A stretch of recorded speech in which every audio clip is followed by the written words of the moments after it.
Good morning, everyone. It's really nice to be back here in the Congress Hall.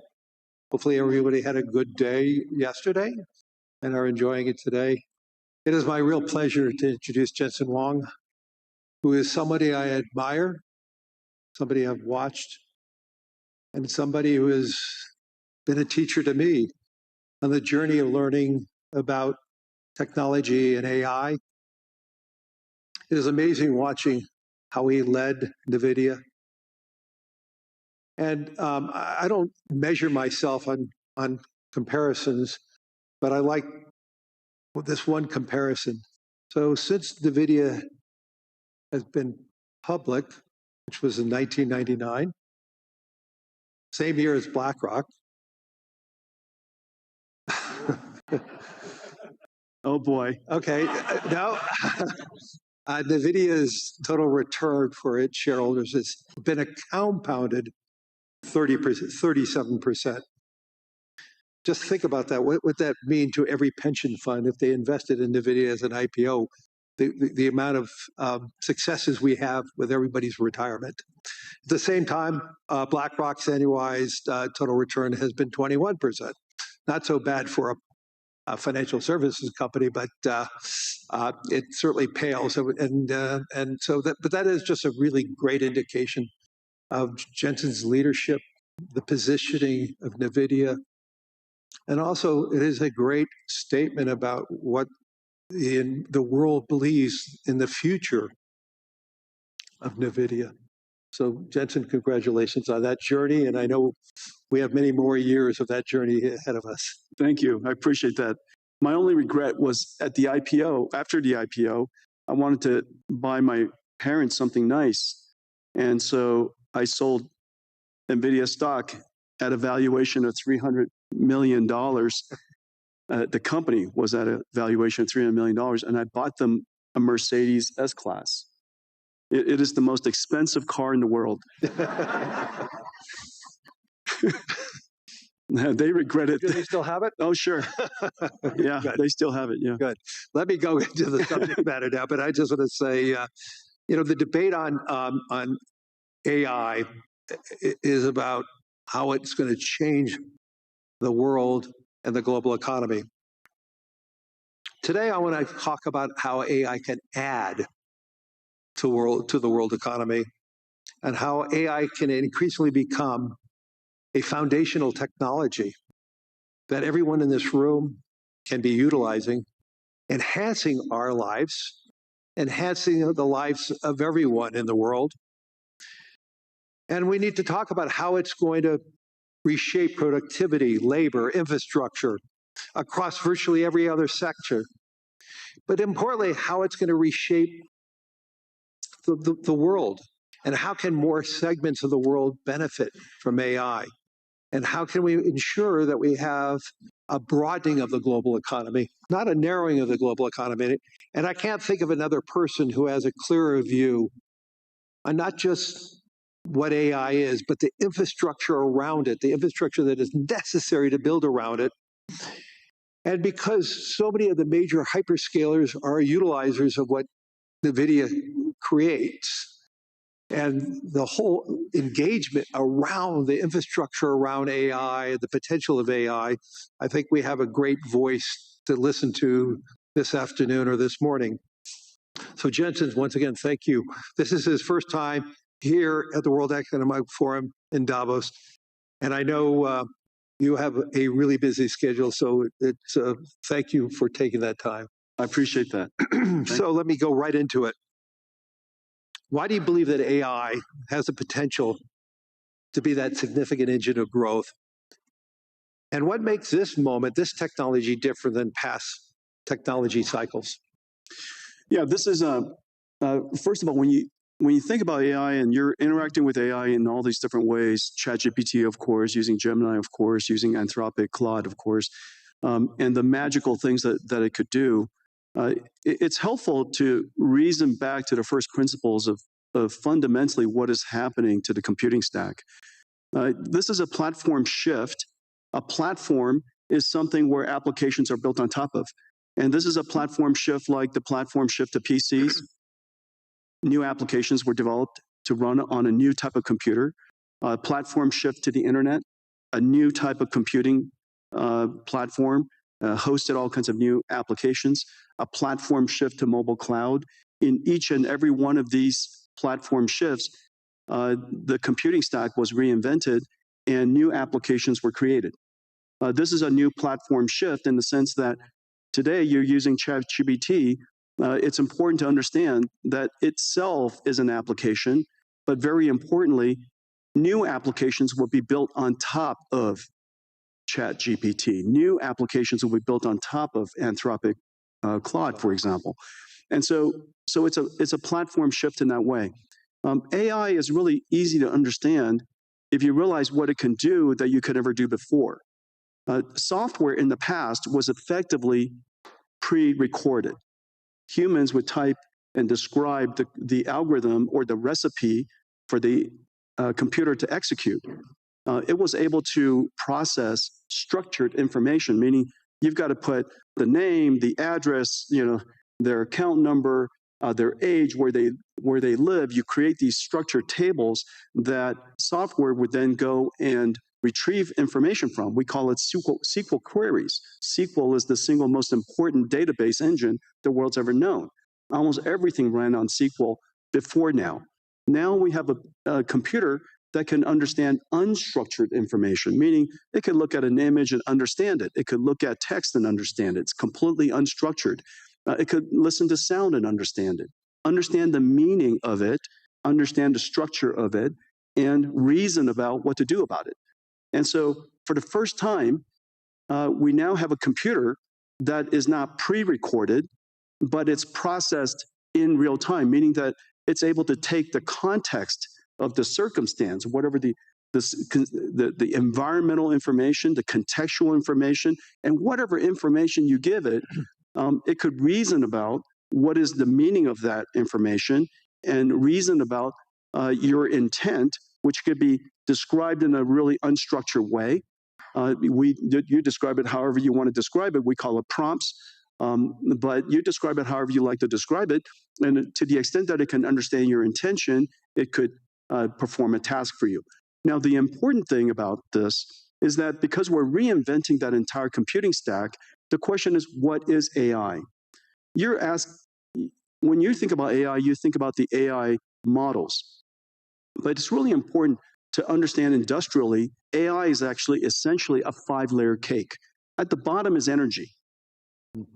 AI, because it's processed in real time and it generates intelligence in real time, it needs energy to do so.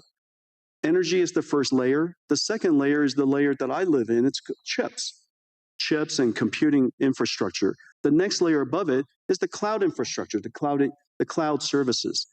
The layer above that is the AI models. This is where most people think AI is. But don't forget that in order for those models to happen, you have to have all of the layers underneath it.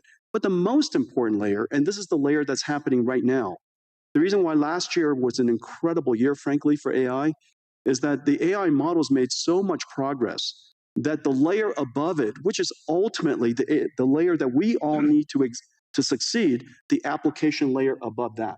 And so this application layer could be in financial services, it could be in healthcare, it could be in manufacturing. This layer on top ultimately is where economic benefit will happen. But the important thing, though, because this computing platform requires all of the layers underneath it, it has started, and you guys are, everybody's seeing it right now, it has started the largest infrastructure build out in human history. We're now a few $100 billion into it. That's it. We're a few $100 billion into it. Larry and I, we get the opportunity to work on many projects together. There are trillions of dollars of infrastructure that needs to be built out. And it's sensible. It's sensible because all of these contexts have to be processed so that the AI, so that the models can generate the intelligence necessary to power the applications that ultimately sit on top. And so when you go back and when you reason about it layer by layer by layer, and you realize that the energy sector is now seeing extraordinary growth. The chip sector, TSMC just announced they're going to build 20 new chip plants. Foxconn working with us and Wistron and Quanta building 30 new computer plants, which then go into these AI factories. So we have chip factories, computer factories, and AI factories all being built around the world. And memory. And memory, right, exactly. Those chip fabs. Micron has started investing $200 billion in the United States. SK Hynix is doing incredibly. Samsung is doing incredibly. You could see that entire chip layer growing incredibly today. And now, of course, we pay a lot of attention to the model layer, but it's really exciting that the layer above them is really doing fantastically. And now, one indicator is where the VC funding going into. Last year, 2025, was one of the largest years in VC funding ever.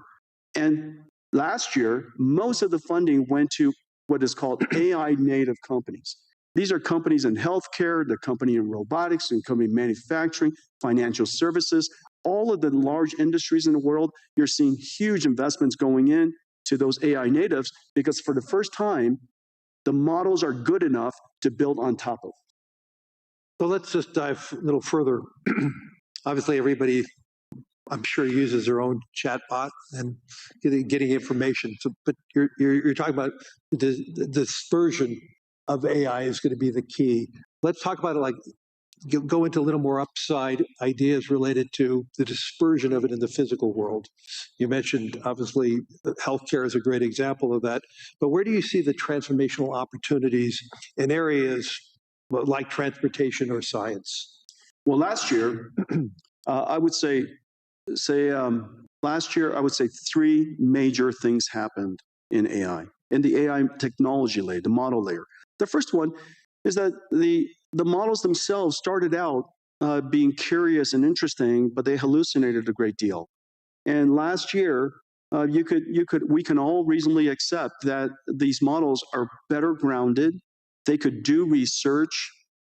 They can reason about circumstances that maybe they weren't trained on, break it down into step-by-step reasoning steps, and come up with a plan to answer your question, do your research, or perform the task. So last year, we saw the evolution of language models becoming AI systems that we call agentic systems, agentic AI. The second major breakthrough is the breakthrough of open models. Several years ago, was it a year ago? DeepSeek came out, and DeepSeek was, a lot of people were quite concerned about it. Frankly, DeepSeek was a huge event for most of the industries, most of the companies around the world, because it's the world's first open reasoning model. Since then, a whole bunch of open reasoning models have emerged, and open models has enabled companies and industries, researchers, educators, universities, startups to be able to use these open models to start something and create something that's domain specific or specialized for their needs. The third area that had enormous progress last year was the concept of physical intelligence, of physical AI. AI that understands not just language, but AI understands if you will, nature. And it could be AI that understands the physical world here, AIs that understand proteins, chemicals, natural physics of physics, for example, fluid dynamics, particle physics, quantum physics, AIs that are now learning all these different structures and different languages, if you will. Proteins is essentially a language. And so all of these AIs are now making such enormous progress that these industrial companies, whether it's manufacturing or drug discovery, are really making great progress. And one of the great indicators is a partnership that we had with Lilly, that they realize now that AI has made such extraordinary progress in understanding the structure of proteins and the structure of chemicals, essentially being able to interact and talk to the proteins like we talk to ChatGPT. We're going to see some really big breakthroughs. So all these breakthroughs raises concerns about the human element. You and I have had many conversations on this, but we need to tell the whole audience, there is a huge concern that AI is going to displace jobs. And you've been arguing the opposite. Obviously, the build out of AI, as you talked about, the biggest infrastructure build out in history is going to occur, which energy is creating jobs. Yeah. Chips industry is creating jobs. The infrastructure layer is creating jobs. Land, power, and shell. Jobs, jobs, jobs. I mean, right? It's incredible. So let's get into that in a little more detail. So you actually believe we're going to face labor shortages. And so how do you see that AI and robotics changing the nature of work rather than eliminating it? Yeah, there's several different ways that we could think through it. First of all, this is the largest infrastructure build out in human history. Yep. That's going to create a lot of jobs. And it's wonderful that the jobs are related to tradecraft, and we're going to have plumbers and electricians and construction and steel workers and network technicians and people who install and fit out the equipment, and all of these jobs. We're going to in the United States, we're seeing quite a significant boom in this area. Salaries have gone up, nearly doubled. Yeah. And so we're talking about six-figure salaries for people who are building chip factories or computer factories or AI factories. And we have a great shortage in that. And I'm really delighted to see so many people in so many countries really recognizing this important area. Everybody should be able to make a great living. You don't need to have a PhD in computer science to do so. And so I'm delighted to see that. The second thing to realize, and so we theorize about the automation of tasks and things like that, and what is the implication to jobs. I'll just offer some anecdotes. These are real world anecdotes of what has actually happened. Remember, 10 years ago, one of the first professions that everybody thought was going to get wiped out was radiology. And the reason for that was the first AI that became superhuman in capability was computer vision. And one of the largest applications of computer vision is studying scans by radiologists. Well, 10 years later, it is true that AI has now completely permeated and diffused into every aspect of radiology. And it is true that radiologists use AI to study scans now. The impact is 100%, and the impact is completely real. However, not surprisingly, I say not surprisingly, if you reason from first principles, not surprisingly, the number of radiologists have gone up. Is that because of lack of trust or is that because the human interaction with the results of AI is a better outcome? Exactly. The reason for that is because a radiologist, the purpose of their job is to diagnose disease, to help patients diagnose disease. That's the purpose of their job. The task of the job includes studying scans. The fact that they're able to study scans now infinitely fast allows them to spend more time with patients, diagnosing their disease, interacting with the patients, interacting with other clinicians. Well, surprisingly, also not surprisingly, actually, as a result of that, the number of patients that the hospital can see has gone up because There are a lot of people waiting a long time to get their scans done. And so now, because the number of patients have gone up, the revenues of the hospital has gone up, they hire more radiologists. This is the same thing that's happening to nurses. We're 5 million nurses short in the United States. As a result of using AI to do the charting and the transcription of the patient visits, nurses spend half of their time charting. And now they could use AI technology. In one particular company, a partner of ours, doing incredible work.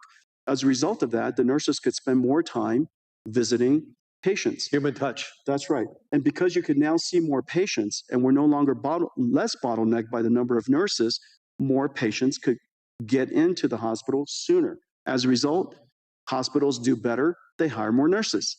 And so surprisingly, AI is increasing not surprisingly, AI is increasing their productivity. As a result, the hospitals are doing better. They want to hire more people. You have too many people waiting too long to get into hospitals. And so these are two perfect examples. Now, the easiest way to think about what is the impact of AI on a particular job is to understand what is the purpose of the job, and what is the task of the job. If you just put a camera on the two of us and just watched us, you would probably think the two of us are typists because I spend all of my time typing. And so if AI could automate so much word prediction and help us type, then we would be out of jobs. But obviously that's not our purpose. And so the question is, what is the purpose of your job? In the case of radiologists and nurses, is to care for people. And that purpose is enhanced and made more productive because the task has been automated. And so to the extent that you can reason about each one of the people's purpose versus the task, I think it's a helpful framework. Let's move this beyond the developed economies. Help me understand how AI is going to broaden the world and help the world. I read an Anthropic piece this past weekend that basically said the utilization of AI most recently is very dominant by the educated society. And they're even seeing the educated component of each society being heavily more utilized. And obviously they're using it against their own model Claude, so it may have its own biases.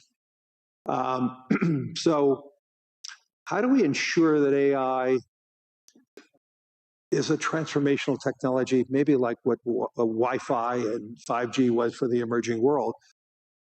And when you intersect that, what does it mean for the emerging world? And John, how do we broaden the global economy? And two, getting back to the whole job situation with robotics and AI, there is going to be some substitution there. And there's substitution in the United States already going on. We may be creating more plumbers and electricians, but we probably need less analysts at financial institutions.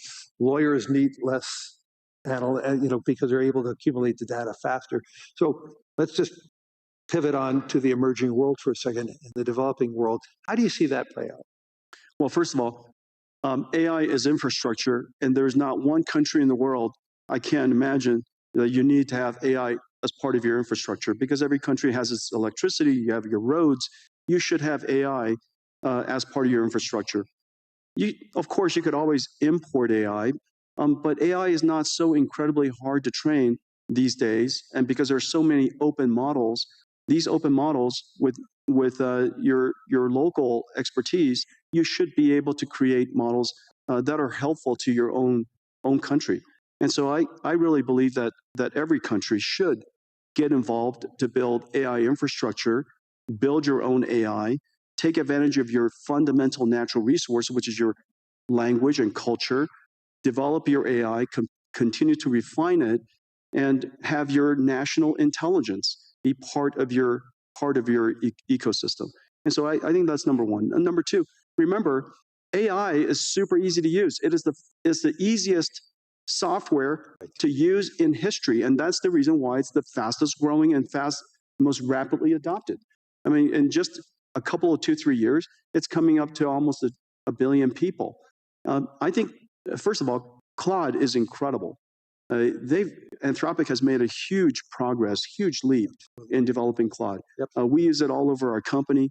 The coding capability of Claude, its reasoning capability, its ability is just really incredible. And anybody who's a software company really ought to get involved and use it. On the other hand, ChatGPT is probably the most successful consumer AI in history. And its ease of use and its approachability, I think everybody should get involved. And whether it's somebody in a developing country or a student, it is very clear that it is essential to learn how to use AI, how to direct an AI, how to prompt an AI, how to manage an AI, how to guardrail the AI, evaluate the AI. These skills are no different than leading people, managing people, things that you and I do all the time. So in the future, instead of biological, carbon-based AIs, in the future, we're also going to have digital versions of AIs, silicon versions of AIs, and we'll have to manage them. They're just part of our digital workforce, if you will. And so I would advocate that for the developing countries, build your infrastructure, get engaged in AI, and recognize that AI is likely to close the technology divide. Right. Because it is so easy to use and so abundant and so accessible. And so, I'm actually fairly optimistic about the potential of AI to lift the countries that are emerging. And for many people who haven't had computer science degree, all of you can be programmers now. And so in the past we had to learn how to program a computer. Now you program a computer by saying to the computer, how do I program you?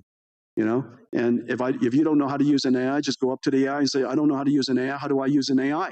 And it would explain it to you. And you say, I like to write a program to create my own website. How do I do that? And it would ask you a whole bunch of questions about what kind of website you would like to build, and then write you the code. And so it is that easy to use, and that's of course the incredible power of AI, which is exciting. Two quick questions, then we're going to run out of time. We're sitting here in Europe. When we were talking about a lot of companies, we mentioned a lot of U.S. companies and Asian companies. Talk to us about how AI and the success of Europe and the future of Europe can intersect, and how do you see NVIDIA play that role here in Europe? Well, I have the benefit. NVIDIA has the benefit of working with every AI company in the world, and because we're low in the infrastructure layer, and we power AI across the board, and we power AI that are languages, their biology, their physics, their world models, and related to manufacturing and robotics, and the thing that's really quite exciting for Europe is, remember, your industrial base is so strong. The industrial manufacturing base in Europe is incredibly strong. This is your opportunity to now leap past the era of software. The United States really led the era of software. AI is software that doesn't need to write software. You don't write AI, you teach AI. And so get in early now so that you can now fuse your industrial capability, your manufacturing capability with artificial intelligence, and that brings you into the world of physical AI or robotics. Robotics is a once in a generation opportunity for the European nations. And whether it's all of the countries that I visit here, industrial base is really strong. The other thing to realize is that so much of the deep sciences are still very strong here in Europe. And the deep sciences now have the benefit of applying artificial intelligence to accelerate your discovery. And so I think that it's fairly certain that you have to get serious about increasing your energy supply so that you could invest in the infrastructure layer so that you could have a rich ecosystem of artificial intelligence here in Europe. So what I'm hearing is we're far from an AI bubble. The question is, are we investing enough? Let's turn it around, because there's so many people talking about a bubble, but the question is, what I'm hearing from you is, are we investing enough to do what we need to do to broaden the global economy. And so one good test on the AI bubble is to recognize that NVIDIA has now millions of NVIDIA GPUs in the cloud. We're in every cloud, we're used everywhere. And if you try to rent an NVIDIA GPU these days, it's so incredibly hard. And the spot price of GPU rentals is going up. Not just the latest generation, but 2-generation-old GPUs. The spot price of rentals are going up. And the reason for that is because the number of AI companies that are being created, the number of companies shifting their R&D budget. Lilly is a great example. 3 years ago, most of their R&D budget, all of their R&D budget was probably wet labs. Notice the big AI supercomputer that they've invested in, the big AI lab, increasingly that R&D budget is going to shift towards AI. And so the AI bubble comes about because the investments are large. And the investments are large because we have to build the infrastructure necessary for all of the layers of AI above it. And so I think the opportunity is really quite extraordinary. And everybody ought to get involved. Everybody ought to get engaged. We need more energy. I think that we all recognize that. We need more land power and shell. We need more trade skill workers. And in fact, that population of workforce is so strong here in Europe. In a lot of ways, the United States lost that in the last 20, 30 years. But it's still incredibly strong here in Europe. It's an extraordinary opportunity you ought to take advantage of. And so I would, I know that where Larry and I work, we see the investment opportunities and the investment scale is going up. The number of startups, as I mentioned earlier, that 2025, the largest investment year in VC history, over $100 billion around the world. Most of it was AI natives. And so these AI companies are building basically the application layer above. And they're going to need infrastructure. They're going to need our investment, and go build this future. And I actually believe it's going to be a great investment for pension funds around the world to be a part of that, to grow with this AI world. And this is one of my messages as so many political leaders. We need to make sure that the average pensioner, the average saver, is a part of that growth. If they're just watching it from the sidelines, they're going to feel left out. And we want to invest in infrastructure. Right. Infrastructure is a great investment opportunity. This is the single largest infrastructure build out in human history. Yep. Get involved. We're out of time. Hopefully everybody in the audience and everybody on the web streaming is seeing the power of Jensen Huang as a leader, not just a leader in technology and AI, but a leader in business, and also a leader in heart and soul, which is really important today, having that leadership from the heart and the soul. So thank you, everyone. Thank you, everyone.